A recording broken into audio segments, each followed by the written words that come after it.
Assalamualaikum warahmatullahi wabarakatuh. Salam, Om Swastiastu, Namo Buddhaya, salam kebajikan, salam sejahtera untuk kita semua. Pada kesempatan kali ini, kami dari kelompok 3 akan membawakan materi tentang organ reproduksi pada tanaman. Sebelum kita lanjut, kami akan memperkenalkan diri terlebih dahulu. Saya Farihatul Wardah dan rekan saya Agung Wintoro, Endah Putri Lestari, Fitri Anggraini, Mutmainah Safira Salsabila, dan Taufik Aries Ananda. Baik, selanjutnya materi reproduksi akan dijelaskan oleh Kak Agung. Reproduksi tumbuhan atau tanaman. Reproduksi itu sendiri mempunyai arti perkembangbiakan. Dan reproduksi adalah salah satu dari ciri-ciri makhluk hidup. Reproduksi tanaman atau tumbuhan adalah suatu proses di mana tanaman memperoleh organisme baru yang sesuai dengan induknya, dengan tujuan untuk menjaga keturunan atau spesiesnya sehingga tidak punah, atau dengan kata lain untuk menjaga kelestarian keturunannya. Reproduksi tumbuhan secara umum ada dua. Yang pertama, reproduksi tumbuhan secara generatif atau seksual. Yang kedua, reproduksi tumbuhan secara vegetatif atau bisa disebut aseksual. Reproduksi secara generatif atau seksual yaitu cara perkembangbiakan tumbuhan yang bisa dilakukan oleh tumbuhan itu sendiri dengan cara yang alami. Yang dimaksud dari reproduksi secara generatif itu ketika dia menghasilkan atau tumbuhan menghasilkan keturunan dengan cara yang alami antara induk betina dan induk jantan menghasilkan keturunan. Lanjut, reproduksi tumbuhan secara vegetatif atau aseksual, yaitu cara perkembangbiakan yang dilakukan oleh tumbuh-tumbuhan tanpa adanya peleburan antara dua sel gamet jantan dan betina. Namun, organisme baru ini berasal dari bagian tubuh induknya secara langsung. Selanjutnya, kita akan membahas mengenai perbedaan reproduksi secara generatif dan vegetatif. Reproduksi generatif umumnya terjadi pada tumbuhan berbiji atau spermatopita. Tumbuhan berbiji ini dibagi menjadi dua. Ada tumbuhan berbiji tertutup atau angiospermae dan tumbuhan berbiji terbuka atau gymnospermae. Kemudian, proses ini melibatkan proses pertemuan antara sel kelamin jantan dan betina. Sedangkan perkembangbiakan vegetatif terjadi tanpa melibatkan pembuahan sel kelamin betina oleh sel kelamin jantan. Selanjutnya, reproduksi generatif atau seksual pada tanaman. Rata-rata, reproduksi generatif ini membutuhkan dua induk. Ada induk jantan dan induk betina. Dan setiap induk menghasilkan gamet. Jadi, induk jantan menghasilkan gamet jantan, begitupun induk betina akan menghasilkan gamet betina. Kemudian, kedua gamet ini akan melebur jadi satu melalui sebuah proses fertilisasi, di mana hasil fertilisasi disebut zigot.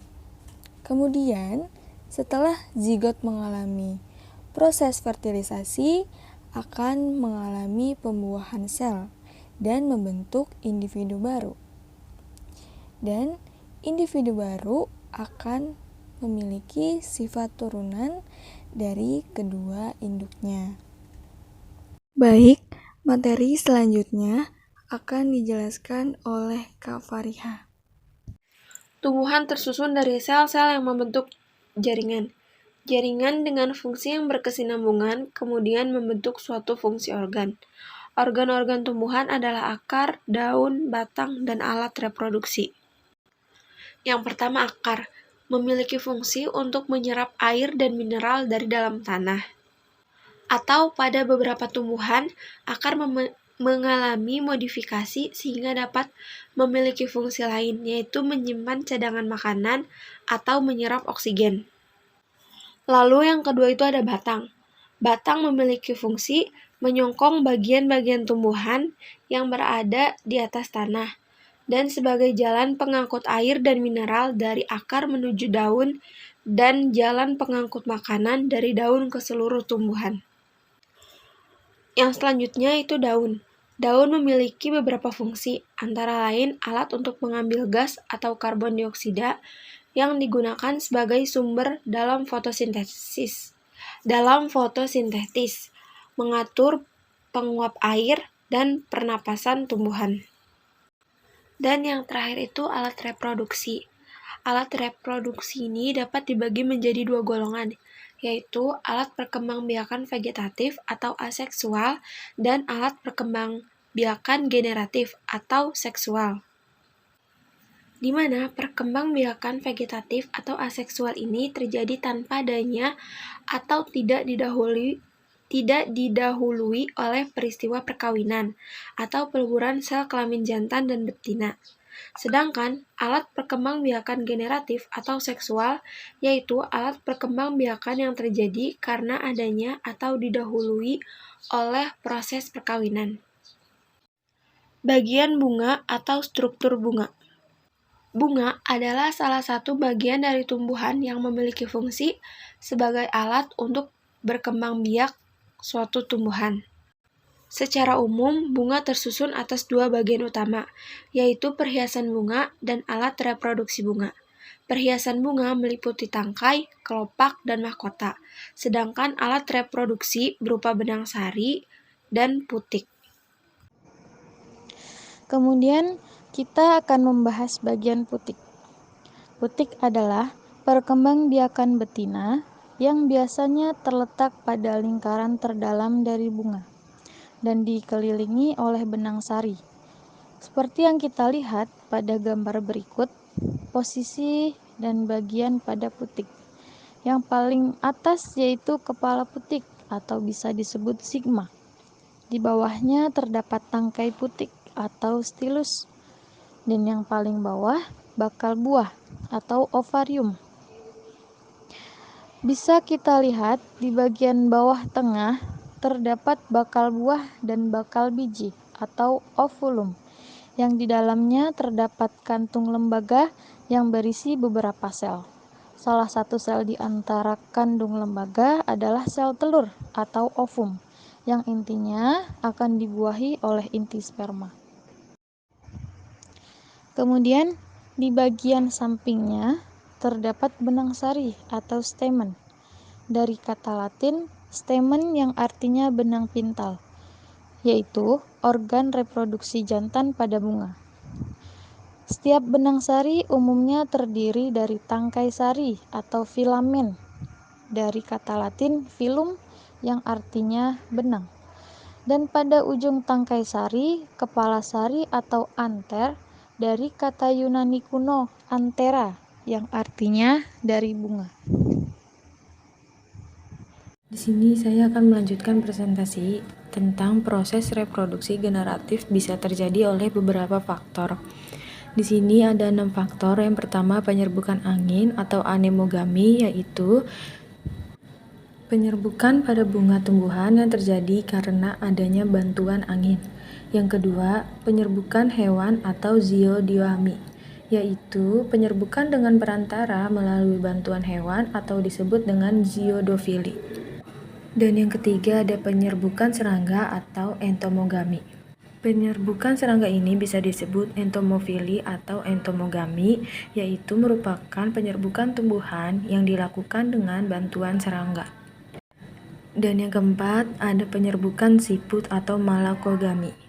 Penyerbukan siput ini sesuai namanya, yaitu penyerbukan yang berlangsung dengan bantuan siput. Dan yang kelima ada penyerbukan kelelawar atau kiropterogami. Penyerbukan kelelawar ini proses penyerbukan pada bunga tanaman yang dibantu oleh kelelawar. Fungsinya itu untuk membawa dan memindahkan serbuk sari ke putik. Dan yang terakhir ada penyerbukan manusia atau antropogami. Penyerbukan manusia ini merupakan penyerbukan tumbuhan yang dilakukan dengan perantara manusia. Dan biasa dilakukan untuk perkembangan tumbuhan, berbunga, dan memunculkan varietas baru. Dan di slide selanjutnya ada tentang reproduksi secara vegetatif. Yang pertama, vegetatif alami, yaitu perkembangbiakan secara tidak kawin pada tumbuhan yang terjadi dengan sendirinya tanpa bantuan manusia. Nah, di bawah ini ada 3 gambar tumbuhan yang perkembangbiakannya vegetatif alamiah. Yang pertama ada jahe, lengkuas, kunyit, dan lain-lain. Itu termasuk akar tinggal. Akar tinggal itu batang yang terdapat di dalam tanah. Batang tersebut berruas-ruas dan tumbuh mendatar. Di setiap ruas akan tumbuh akar. Dan yang kedua ada tumbuhan kentang. Tumbuhan kentang ini termasuk umbi batang. Umbi batang yaitu batang yang tumbuh di dalam tanah yang menggelembung menjadi umbi. Pada umbi batang terdapat bakal-bakal tunas yang akan tumbuh menjadi tumbuhan baru. Selain kentang, ada ketela rambat. Dan yang ketiga ada tumbuhan bawang merah. Tumbuhan bawang merah ini termasuk umbi lapis. Bagian yang berlapis-lapis tersebut disebut dengan tunas. Tunas tumbuh membesar sehingga terbentuk siung. Siung ini dapat tumbuh menjadi tumbuhan baru. Contoh lainnya ada tanaman bawang putih, bunga lili, dan lain-lain. Perkenalkan, nama saya Taufik Aryas Ananda. Saya di sini ingin melanjutkan penjelasan dari Kak Safira. Mengulas sedikit bahwasanya vegetatif terbagi menjadi 2, yaitu vegetatif alami dan vegetatif buatan. Nah, apa itu vegetatif alami? Vegetatif alami adalah perkembangbiakan pada tumbuhan tanpa perkawinan, yaitu aseksual yang terjadi dengan sendirinya. Contoh-contoh vegetatif alami seperti rizoma, akar tinggal yang biasanya dilakukan oleh tumbuhan lengkuas, jahe, dan lain-lain. Dan selanjutnya ada juga dengan cara umbi-umbian. Nah, umbi-umbi di sini terbagi menjadi 3, yaitu umbi batang, umbi lapis, dan umbi akar. Umbi batang biasanya dilakukan oleh tumbuhan kentang, dan umbi lapis biasanya dilakukan oleh tumbuhan bawang putih dan bawang merah. Dan terakhir, umbi akar biasanya dilakukan oleh tumbuhan seperti lobak dan wortel. Lalu selanjutnya ada perkembangbiakan, contohnya geragih. Nah, geragih ini biasanya dilakukan oleh tumbuhan strawberry di mana. Lalu berikutnya ada pertumbuhan secara tunas. Nah, ada tunas biasa yaitu pohon pisang, dan juga tunas adventif yaitu daun cocor bebek. Oke, selanjutnya vegetatif buatan. Vegetatif buatan adalah sekumpulan teknik untuk menghasilkan individu baru tanpa melewati perkawinan dengan dibantu oleh manusia. Nah, ada berapa macam sih vegetatif buatan itu? Nah, yang pertama ada namanya cangkok. Apa itu cangkok? Cangkok adalah cara menanam batang pohon, batang pohon atau dahan pohon yang sudah berakar langsung ke tanah. Nah, biasanya ini hanya bisa dilakukan oleh pohon atau tanaman biji dikotil atau biji terbuka ya. Seperti contoh pohon mangga dan pohon jambu air. Lalu selanjutnya ada namanya stek. Nah, stek ini terbagi menjadi 3 stek, yaitu stek batang, stek akar, dan stek batang, akar, dan stek daun. Nah, di mana contoh stek akar ini adalah seperti tanaman sukun, dan stek batang seperti ketela pohon dan singkong, dan stek daun seperti tumbuhan daun cocor bebek. Lalu selanjutnya ada okulasi. Apa itu okulasi? Okulasi adalah menempelkan tunas ke suatu pohon yang pohonnya sejenis, seperti pohon mangga, belimbing, dan lain-lain. Lalu ada namanya menyambung atau enten. Nah, biasanya enten ini dilakukan oleh tumbuhan yang dapat disambung saja seperti kopi, durian, dan lain-lain. Lalu berikutnya ada merunduk, yaitu akar dikebawahin ke tanah dan nantinya dengan sendirinya akan tumbuh akar yang baru. Biasanya ini dilakukan oleh tanaman alamanda.